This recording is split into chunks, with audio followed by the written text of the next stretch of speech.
Halo, selamat siang. Kami dari kelompok DevOps akan melakukan presentasi untuk tugas besar atau tugas akhir ujian akhir semester untuk mata kuliah DevOps ini. Uh, Mungkin bisa langsung dimulai dengan Arya terlebih dahulu. Terima kasih.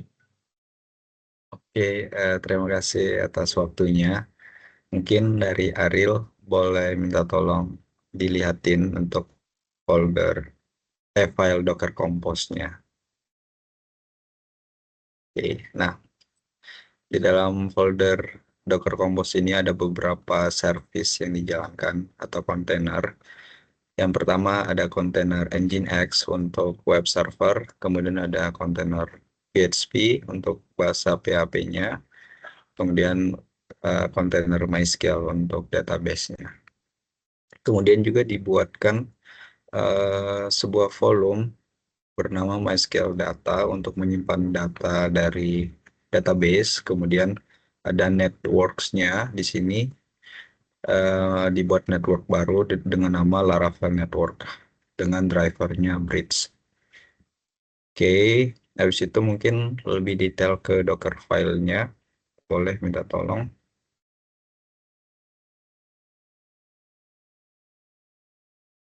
Nah, di Docker file ini ada beberapa instruksi. Yang pertama, yang pasti eh, melakukan instalasi atau cloning dari PHP, kemudian ngerun beberapa dependensi yang diperlukan. Habis itu ngeinstall Node.js, kemudian install Composer. Habis itu melakukan ngeset bahwasanya working directory-nya ada di file ada di folder var www.html, kemudian nge-copy semua isi dari folder di lokal ke dalam kontainer, yang dimana di dalam kontainernya berada di var www.html, kemudian nge-set permission dari foldernya, permission dari storage, kemudian melakukan composer install, npm install, dan yang terakhir nge-expose port ke port 8000. Mungkin bisa langsung dijalankan di terminal. Oke, pertama-tama di sini sudah masuk ke folder Financial Report DevOps atau folder projectnya, kemudian ngejalanin script yaitu Docker Compose upmin d min build. Oke, boleh di enter. Oke, nah di sini ada menjalankan beberapa step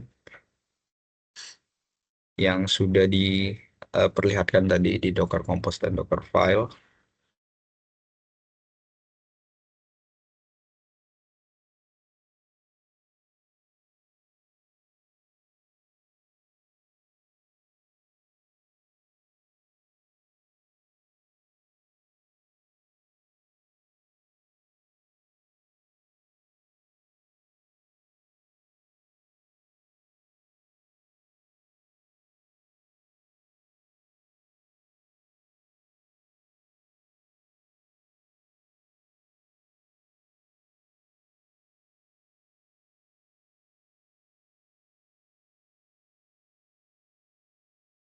Oke, jika sudah, mungkin boleh dicek di Docker ps-a untuk melihat apakah sudah jalan untuk kontainernya.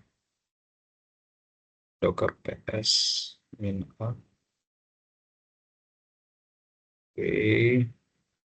Nah, di sini terlihat bahwasanya ada 3 kontainer, yaitu Financial Report, ada Nginx, dan MySQL, di mana ketiganya sudah running, dan di sini sudah bisa dites di browser untuk aplikasi Financial Report.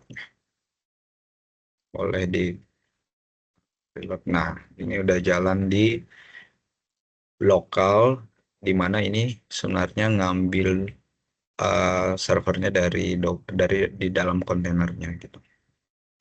Mungkin itu saja dari bagian saya. Selanjutnya mungkin dilanjutkan ke Ais. Oke, terima kasih. Makasih Arya.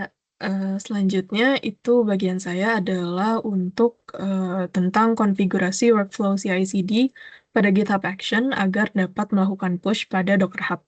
Nah, jadi yang pertama itu kita harus menyiapkan dulu akun pada Docker Hub yang dimana akun ini tersambung dengan akun GitHub yang digunakan, tempat menyimpan repositorinya. Nah, di sini kita sudah login di Docker Hub-nya dan kemudian kita bisa membuat personal access token. Rel boleh minta tolong ditunjukkan yang tadi kita sudah buat si personal access token-nya.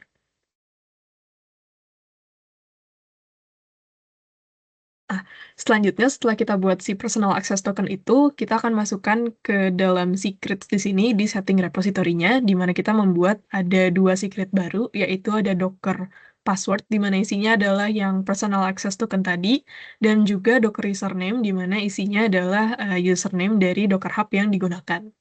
Nah, selanjutnya kita akan melakukan konfigurasi pada file workflow yang telah dibuat sebelumnya. Nah, untuk progres terakhir pada saat UTS itu adalah implementasi CI/CD untuk melakukan build dan test. Nah, selanjutnya kita hanya akan menambahkan job baru pada file YAML yang sudah ada. Nah, di mana di sini sesuai kebutuhannya, kita akan menambahkan job yang kita namakan Docker untuk deploy.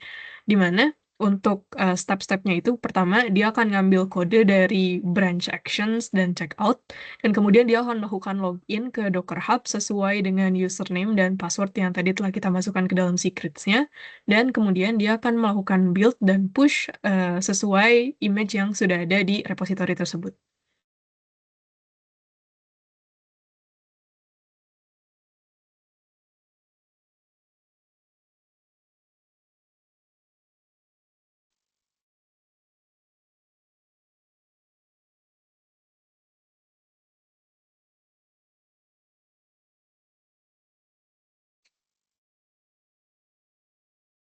Nice. Push. Sabar.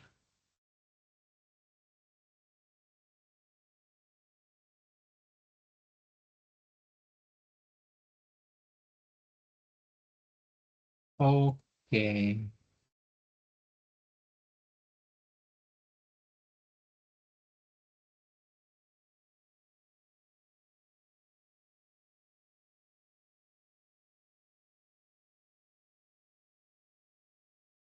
Nunggu lagi. Nunggu testing lagi dulu.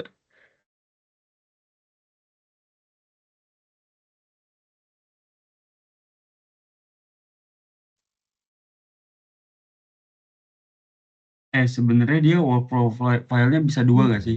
Kayak kita pisahin per job. Itu capable, bisa nggak sih kayak gitu? Gimana? Gimana, Gu? Misalkan eh laravel.yaml itu kan buat Mm-mm. ngetes job si Laravel Mm-mm. test. Terus kita Mm-mm. bikin lagi docker.yaml gitu kan. Itu buat Bisa sih, ha? bisa kan Bisa. kayak gitu Mau harusnya. dipisah, Bisa ha? gitu. Nggak. Maksud gue nanya aja. Bisa kan? Harusnya bisa sih. Gue belum pernah nyoba soalnya. Harusnya bisa sih. Soalnya mereka satu folder workflow gitu kan. Mm-mm. Mm-mm.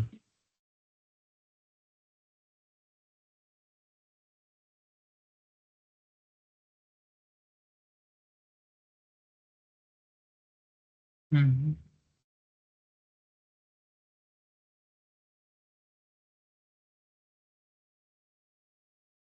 Au. Done.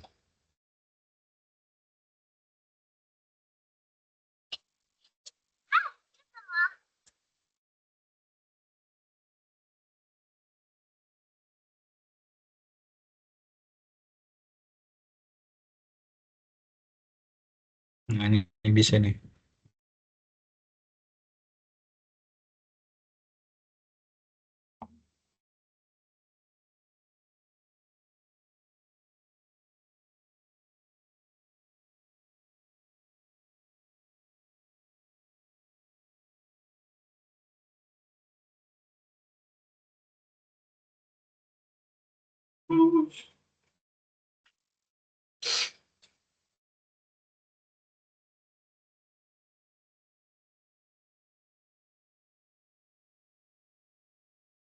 Buset.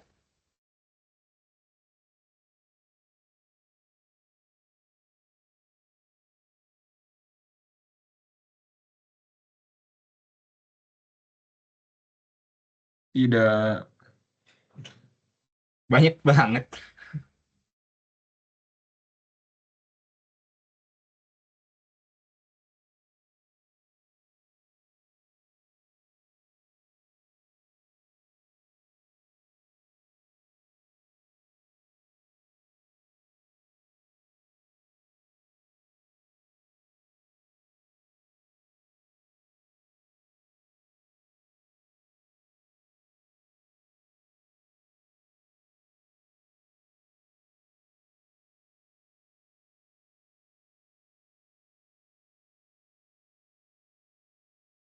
Oh, dia ngejalanin Docker Compose juga. Oh, oh. Ya enggak sih? Ntar. Iya. Ada kayaknya komen itu deh.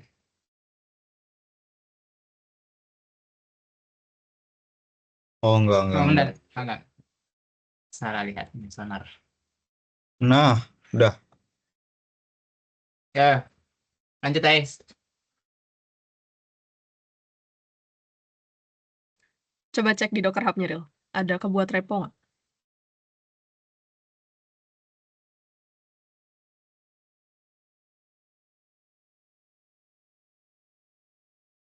Ya. Yeay. Oke. Oke. Nah, berarti itu tadi untuk yang konfigurasi workflow untuk push ke Docker Hub. Selanjutnya, untuk penjelasan Kubernetes akan dijelaskan oleh rekan saya, Rozana.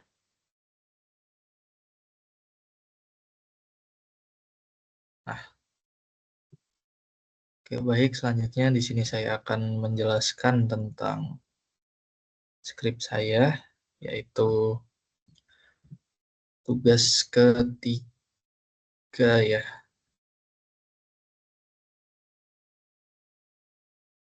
Tentang Kubernetes. Jadi tugas saya di sini, saya akan mendeploy aplikasi yang sudah di-push ke Docker Hub menggunakan Kubernetes. Lalu saya akan menjelaskan deployment, service, serta konfigurasi yang lainnya. Lalu saya akan menunjukkan bahwa aplikasi sudah berhasil jalan. Yang pertama-tama di sini saya membuat yang pertama-tama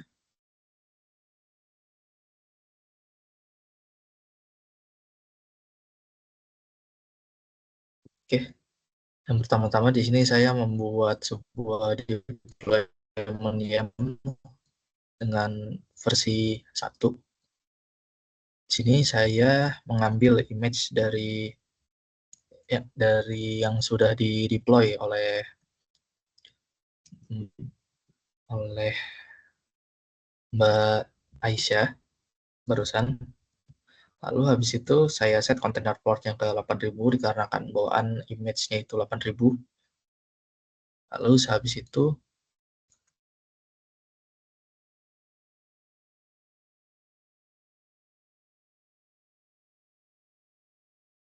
itu saya membuat service YAML. Ini digunakan untuk node port. Jadi image yang dari sini akan saya forward ke port 86. Serta di node portnya akan ditampilkan di 3087. Untuk demo scriptnya sendiri di sini bisa dilihat. Yang pertama saya akan menampilkan cluster infonya terlebih dahulu untuk mengecek cluster Kubernetes cluster status. Lalu habis itu saya mendeploy semua. Yang pertama ada namespace digunakan untuk judul. Lalu yang kedua ada service untuk mengekspos aplikasi. Lalu ada aplikasi financial supportnya tersendiri yang berada di deployment YAML. Lalu sehabis itu saya akan menjalankan tes aplikasi port forward. Lalu habis itu saya akan mengambil isi dari aplikasi tersebut. Habis itu saya akan mengakses melalui node port.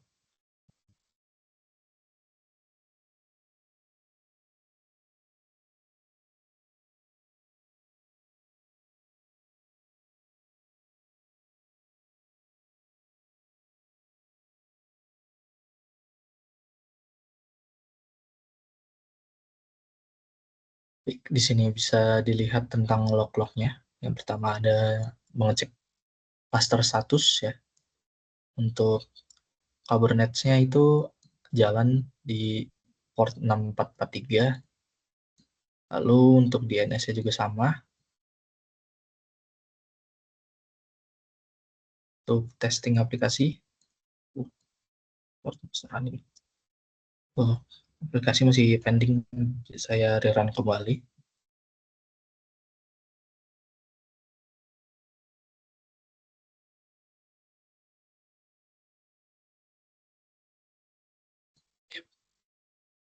Jadi sehabis mengecek statusnya, saya mendeploy semuanya seperti yang sudah saya jelaskan sebelumnya. Terus habis itu saya mengecek status portnya secara detail, yaitu running semua, nggak ada yang terminate atau yang failed. Lalu habis itu saya mengetes aplikasi, dan saya mendapatkan aplikasi sudah berjalan dengan title server error. Mari kita coba buka di sini.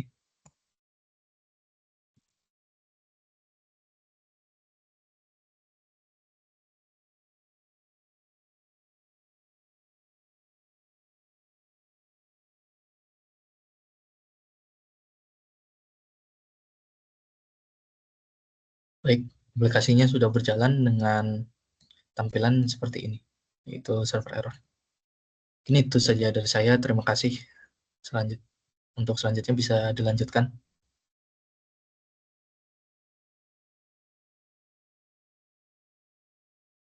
Oke, next siapa?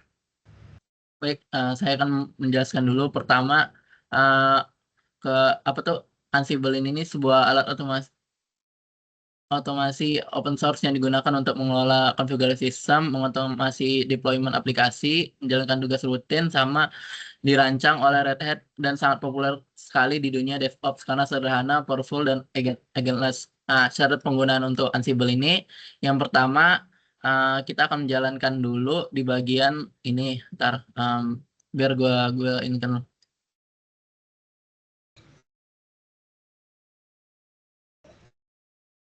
Itu, tolong Ren, masukkan komen. Udah gue copy ke WA lu tuh.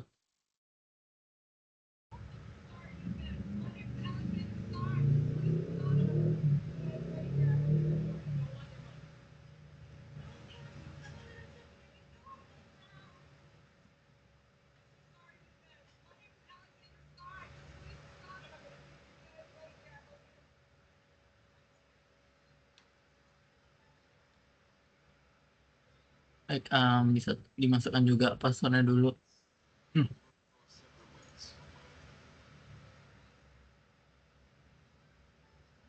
Nah, ini yang perlu kita atur pertama kali itu adalah tentang dua servernya terlebih dahulu. Dari yang pertama tentang server A sama server B. Nah, itu adalah dua alamat API, alamat IP-nya, dan alamat IP-nya itu berdasarkan VMware 1 sama VMware 2. Jadi VMware 1 yang server A ini itu bertugas sebagai controller, dan sementara yang kedua itu bertugas sebagai manager.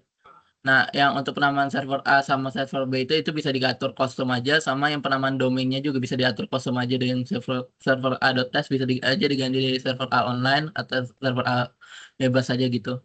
Oke, kita lanjutkan ke yang kedua yang harus diatur juga di bagian sini. Di bagian komen itu boleh ditutup aja, Ril. Yang ininya, itu niat pakai titik 2 wiki, escape titik 2 wiki.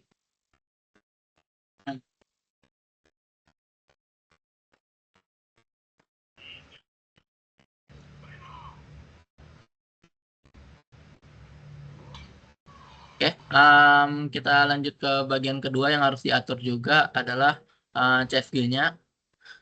Nah, jadi yang pertama kali harus diatur itu tentang penginstalan inventory-nya terlebih dahulu. Jadi inventory-nya itu diinstal di dalam deep install inventory. Itu bisa dikasih nama yang Arialnya itu bisa nanti bisa disesuaikan aja sesuai sama yang controller-nya. Nah, jadi tugasnya yang pertama itu hanya untuk menginstal, dan yang kedua itu untuk mengatur aksesnya. Habis itu yang become true itu tuh Ansible akan coba menjalankan perintah dengan hak akses yang lebih tinggi. Habis itu tuh become method sudonya itu metode yang akan digunakannya. Habis itu juga ada become user root-nya untuk user tujuan eskalasinya yaitu root. Habis itu yang terakhir ada become as pass through-nya itu untuk menyuruh Ansible untuk meminta password saat melakukan sudo jika diperlukan. Oke, boleh ditutup dulu, Ril.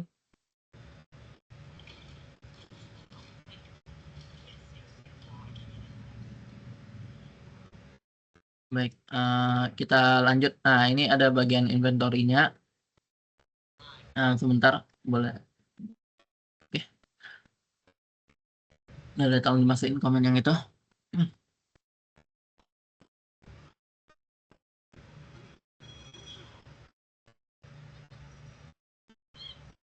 Nah, jadi di sini nih, ini adalah isi dari inventory yang akan dijalankan sebelum kita menjalankan playbook. Jadi tujuannya adalah untuk mengatur manajer VMware yang di dua ini. Nah, yang tadi udah kita kasih nama dengan server B dan kita kasih nama domainnya itu server b.test. Habis itu ada Ansible usernya itu sesuaikan dengan nama VMware yang kedua, namanya Lyra. Oke, habis itu web servernya itu sesuai dengan yang kita butuhkan nanti web 2 test. Jadi itu bisa aja dikasih nama web 3 atau web berapa juga, cuman sesuaikan juga dengan nama domainnya tadi yaitu .test. Oke. Di situ boleh ditutup dulu.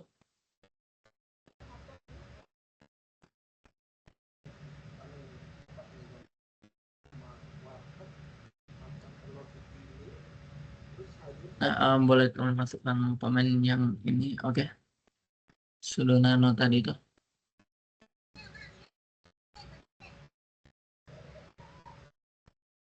Nah, baik. Nah, ini sebelum kita melanjutkan juga penggunaan Ansible, kita juga harus mengaktifkan dulu di bagian sini untuk permit root login-nya. Ini karena sudah diatur. Sebelumnya itu permit root login-nya itu masih kayak tanda komen gitu. Tapi nanti tinggal diatur aja di permit root login yes saja gitu. Oke, setelah itu bisa tolong dikeluarkan dulu, Ril.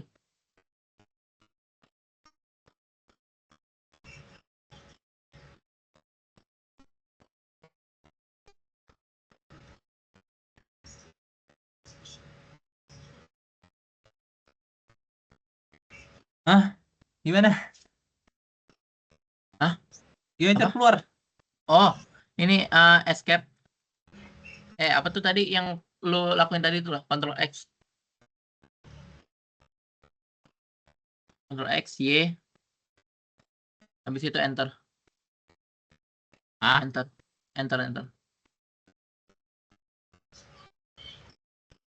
Oke. Habis itu jalankan bisa tolong jalankan yang komen yang udah gua ini.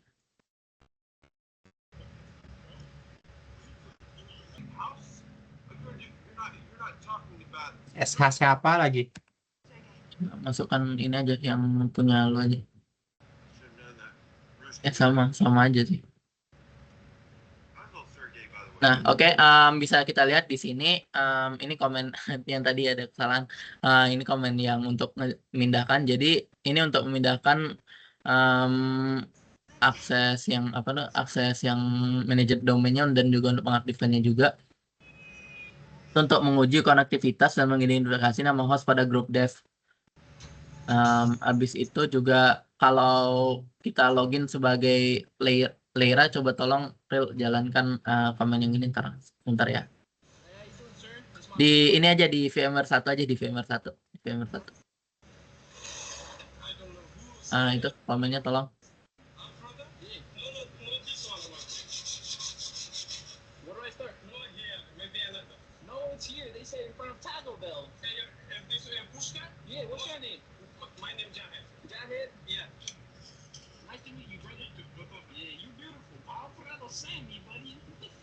Baik. Nah, di sini sudah bisa langsung login. Nah, bisa kita lihat di sini ada perubahan nama dari yang awalnya Ariel Server A menjadi Lyra localhost. Jadi udah berganti namanya sesuai dengan yang login tadi.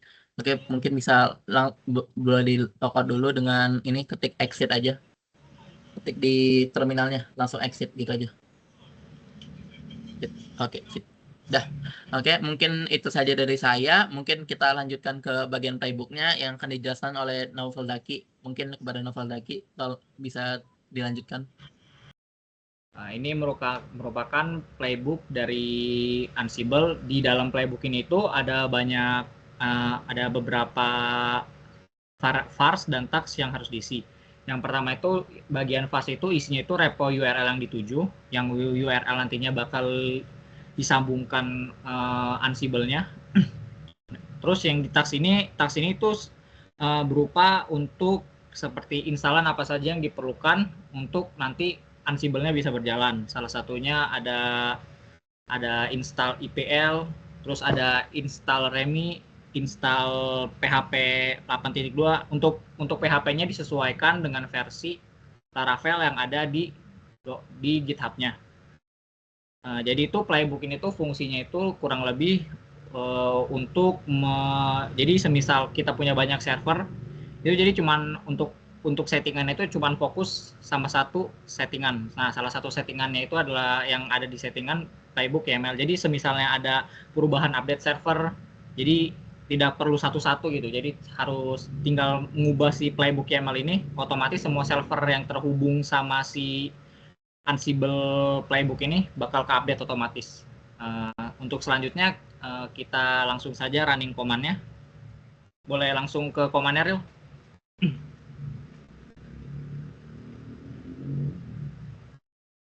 Untuk command-nya bisa di Ansible.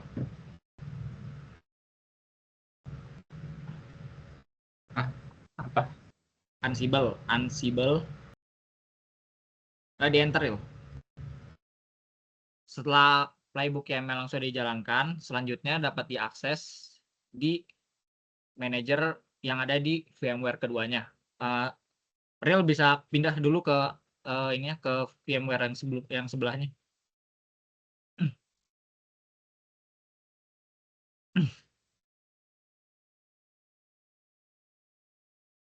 Dengan menyertakan API yang sudah ada di playbook sebelumnya, di VMware yang sekarang dipakai ini dapat diakses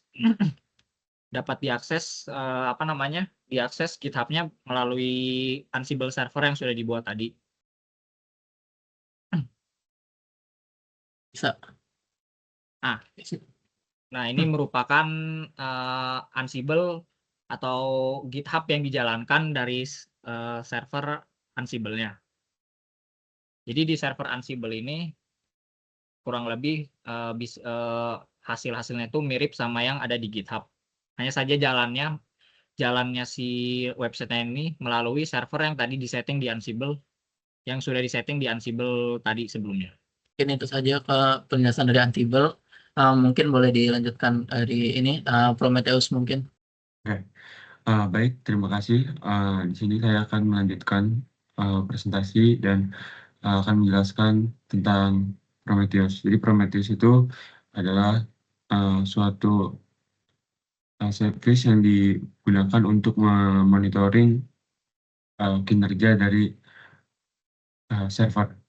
Jadi untuk pertama kita harus install dulu Prometheus-nya, karena di sini saya sudah install. Langsung aja kita bisa buat Prometheus.service untuk yang pertama kali. Tapi kalau misalnya sudah pernah ada, tinggal kalau yang pernah ada tinggal dibuka lagi aja, terus kita lihat bareng-bareng gitu. Coba bisa dibuka, Ariel. Ya, nah ini untuk Prometheus.service-nya kayak gini penampakan dari code service-nya. Jadi nanti kita bisa jalanin ini di background itu sebagai service yang berjalan. Ini service-nya bisa keluar, Ariel. Terus kita coba jalanin Prometheus-nya pakai keluar dulu. Terus systemctl start spasi start Prometheus. Nah, kalau misalnya kita udah jalan kayak gini, kita bisa juga cek status dari Prometheus-nya sudah berjalan di background atau belum. Bisa di run lagi, Ariel sudo systemctl, tapi startnya diganti jadi status. Oke, dari sini kita bisa lihat kalau misalnya service yang Prometheus ini, itu kan dia kalau bisa kita lihat ada loaded. Jadi dia ngeload memproses data di file yang tadi kita buat di prometheus.service. Nah, itu udah enable dan aktif berjalan. Mungkin bisa main lagi, Ariel. Bisa ini lagi dikeluarin dari statusnya. Jadi biasanya dari pakai Prometheus ini kan untuk memonitoring kinerja dari server. Nah, apa yang sudah saya pelajari dari matkul DevOps ini sebelumnya itu menggunakan node exporter. Jadi kita install lagi node exporter. Setelah install node exporter, kita bakal setup node exporternya di Prometheus-nya. Tapi karena di sini juga sudah diinstal node exporternya, mungkin Ariel bisa jalanin. Ini jangan dulu dipaste Ariel. Ini kita cek node exporternya dulu. Sudo titik slash node exporter node spasi node underscore exporter node underscore jangan spasi underscore, dia node underscore, jadi gak pakai spasi. Iya, terus spasi dan apa ya, icon dan gitu n. Nah, enter.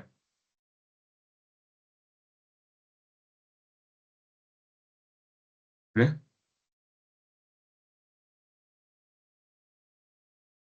Oke. Nah, itu kan bisa kita lihat itu ada podnya yang sedang berjalan. Mungkin dari situ bentar, ini kan udah jalan untuk node exporternya. Ini harusnya udah berjalan sih karena sudah diinstal sebelumnya, karena ini jadi kalau misalnya sudah diinstal node exporternya, kita bisa langsung aja jalan setting di prometheus.yaml-nya gitu. Coba dibuka prometheus.yaml-nya ada.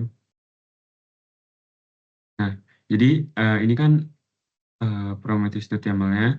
Nah, di sini kita tambahin job name baru yang namanya itu node. Jadi si node-nya tadi itu kita sebenarnya kalau misalnya tadi bisa kita install dari awal, kita bisa tahu tuh dia tuh portnya 9100. Jadi kita langsung bikin job name baru namanya node, terus targetnya localhost dengan port 9100 gitu. Kalau misalnya untuk yang atas yang job name Prometheus itu memang sudah default dari Prometheus-nya gitu. Nah, baru kita jalanin yang tadi node exporter. Ya. Yang mana? Yang pakai dan.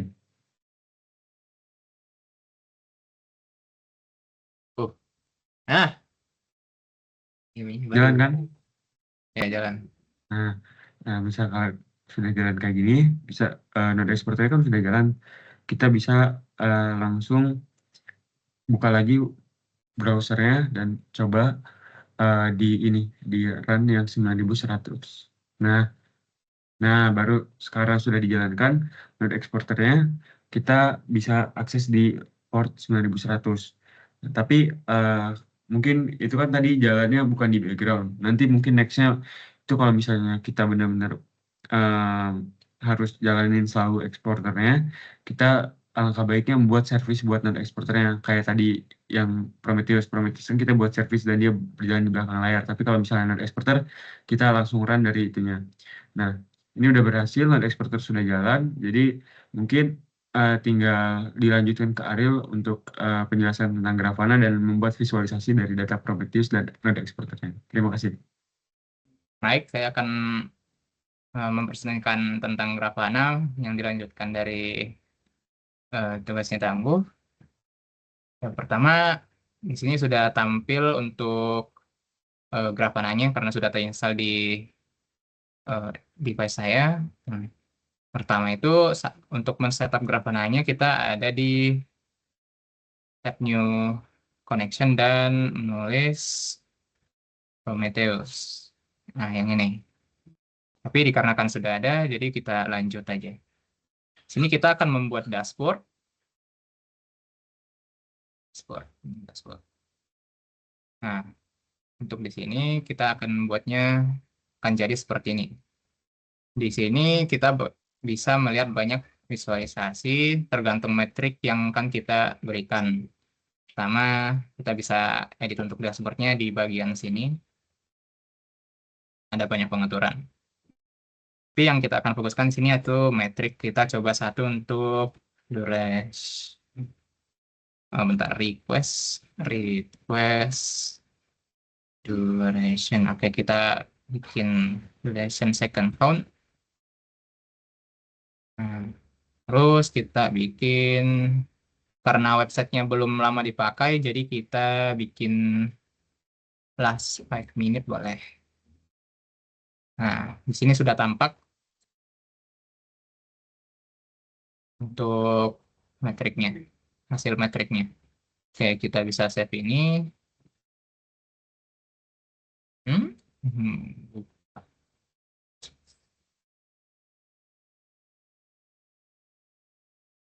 Oh, bentar.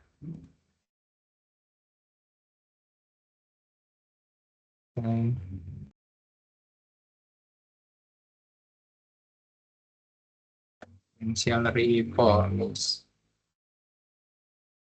Nah, selanjutnya mengikuti yang seperti di tugas, kita bisa bikin, kan sudah.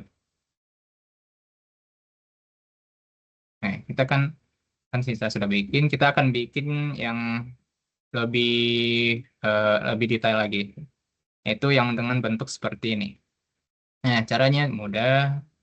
Kita bisa ambil dashboard copy, kode ID dashboardnya, terus kita import ini. Nah, ini kita tulis lagi namanya kayak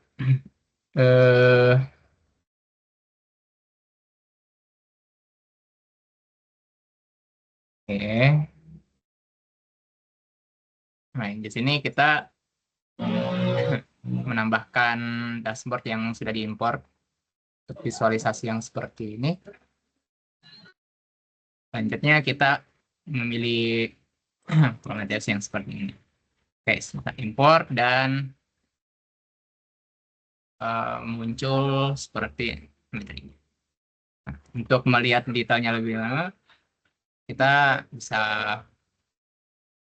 atur untuk waktunya karena belum terlalu banyak diakses dari si websitenya. Oke, untuk data source di Prometheus-nya diatur sesuai link yang dari website kita di sini. Baik, itu saja dari visualisasi. Baik, terima kasih Ariel untuk presentasi mengenai Grafana-nya. Terima kasih juga kepada semua kawan-kawan. Mungkin sekian yang bisa kelompok kami sampaikan mengenai tugas akhir dari mata kuliah DevOps ini. Kurang dan lebihnya mohon maaf. Terima kasih. Udah guys. Udah, anjir.